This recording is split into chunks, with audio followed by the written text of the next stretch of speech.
A tub of warm water waits for me. I scrub off the dirt and sweat from the woods and even wash my hair. To my surprise, my mother has laid out one of her own lovely dresses for me, a soft blue thing with matching shoes. Are you sure? I ask. I'm trying to get past rejecting offers of help from her.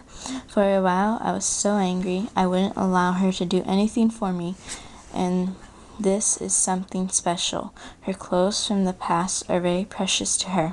Of course.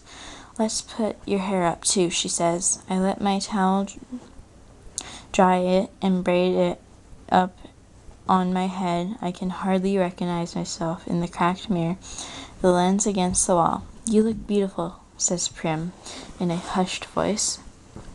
And nothing like myself, I say. I hug her, because I know these next few hours will be terrible for her. Her first reaping, she's about as safe as you can get, since she's only been entered once. I wouldn't let her take any trustin', but she's worried about me, and that the unthinkable might happen. I protect Prim in every way I can, but I'm powerless against the reaping. The anguish I always feel when she's in pain, well, it's up in my chest and threatens to rear on my face. I notice her blouse is pulled out of her skirt in the back again, and I force myself to stay calm. Tuck in your tail, duck. In, little duck, I say smoothing the blouse in place. Prim giggles, and she gives me a small quack. Quack yourself, I say, with a light laugh, the kind only Prim can draw on me. Come on, let's eat, I say. The plate and I plant on a quick hiss on the top of her head. The fish and greens are already cooking in the stew, but that will be for supper. We decide to save the strawberries and bakery bread for this evening's meals, so to make it special, we say. Instead, we drink milk from Prim's goat, Lady, and eat the rough bread made from the Treston grain, although no one has much of an appetite anyway. At 1 o'clock, we head for the square. Entrance is mandatory unless you are on the death's door. This evening, officials will come around and check to see if this is the case. If not, you'll be imprisoned. It's too bad, really, that they hold the reaping in the square, one of the few places in District 12 that can be pleasant. The square is surrounded by shops, and on the public market days, especially if there's good weather, it's as a holiday feel to it. But today, despite the bright banners hanging on the buildings, there is an air of grimness. The camera crews perched little buzz of rooftops, only to add to the effect. People file in silently and sign in. The reaping is good opportunity for the Capitol to keep tabs on the population as well. 12 through 18 years old are headed into the roped areas marked off by ages. The oldest is in front, and the young ones, like Prim, toward the back. Family members line up around the perimeter, holding tightly to one another's hands, but there are others too who have no one they love at stake, or who no longer care, who slip among the crowd, taking bets on the 2 kids whose names will be John. Odds are given on their ages, whether they're Sim or merchant. If they will break down and weep, most refuse dealing with the track ranges. But carefully, these same people tend to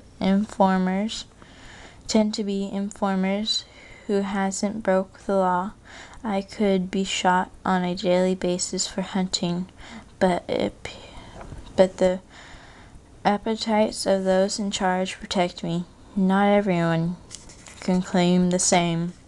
Anyway, Gil and I agree that if we have to choose between dying of hunger and a bullet in the head, the bullet in the head would be much quicker. The space gets tighter and more claustrophobic as people arrive. The square is quite large, but not enough to hold District 12's population of about 8,000. Latecomers are directed in Joshua Street, where they can watch the event on screens as if it's televised live by the state. I find myself standing in a clump of 16s from the scene. We have exchanged crescent nods, then focused our attention on the temporary stage that is set up before the Justice Building. It holds 30 chairs and a podium and 2 large glass balls, one for boys and one for girls. I stare at the paper slips in the girls' ball. 20 of them have Katniss Everdeen written on them in careful handwriting. 2 of the 3 chairs fill with Madge, his father, Mayor Unseen, who's tall, a balding man, and Effie Trinket, District 12's escort, fresh from the Capitol with her scary white grin, pinkish hair, and sponge green suit. They murmur back to each other and then look with concerns at the empty seat. Just as the tower clock strikes 2, the mayor steps up to the podium and begins to read.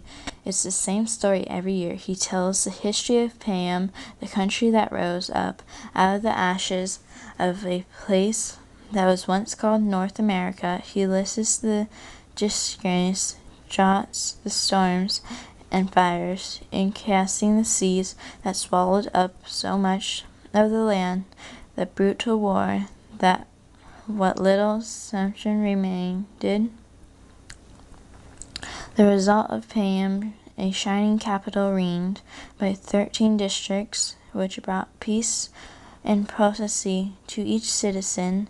Then came the dark days. Uprising in the districts against the capital. 12 were defeated and 13 obliterated. The Treaty of Treason gives us new laws to guarantee peace, and as our yearly reminder that the dark days never must be repeated, it gave us the Hunger Games. The rules for the Hunger Games are simple.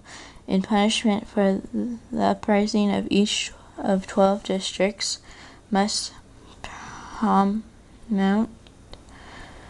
provide 1 girl and 1 boy called tributes to participate.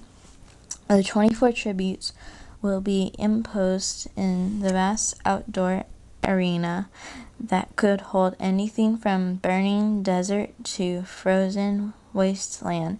Over a period of several weeks, the commoners must fight to the death.